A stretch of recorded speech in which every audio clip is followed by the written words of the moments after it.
warahmatullahi wabarakatuh. Alhamdulillah, alhamdulillahillazi an'ama alaina bini'matil iman wal islam. Asyhadu an la ilaha illallah wahdahu la syarikalah wa asyhadu anna Muhammadan abduhu wa rasuluh la nabiyya ba'dah.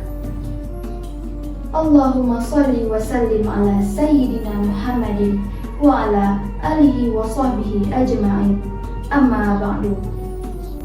Puji syukur kehadiran Allah Subhanahu wa Ta'ala yang telah memberikan kita kesempatan untuk dapat kembali bertemu dengan bulan suci Ramadan, bulan yang penuh berkah dan ampunan.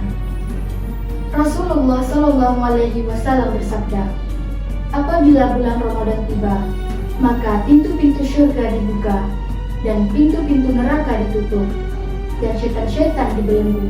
Hadis riwayat Muslim. Namun, sebagaimana yang kita ketahui, syaitan tidak pernah berhenti menggoda manusia.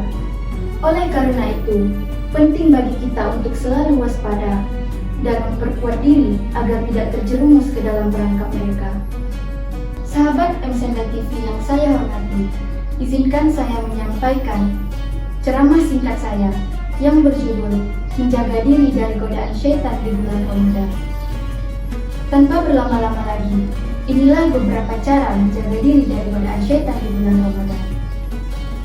Cara yang pertama adalah memperbanyak ibadah. Memperbanyak ibadah adalah salah satu cara terbaik melawan godaan syaitan di bulan Ramadan. Memperbanyak sholat, memperbanyak membaca Al-Quran, memperbanyak zikir, dan juga bersedekah.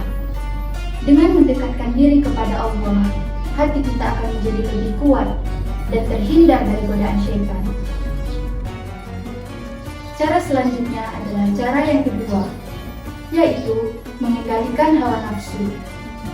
Bulan puasa adalah waktu yang tepat untuk melatih hawa nafsu, baik itu dari makan, minum, dan hal-hal yang membatalkan puasa, termasuk pula amarah, iri dengki, dan sifat-sifat buruk lainnya.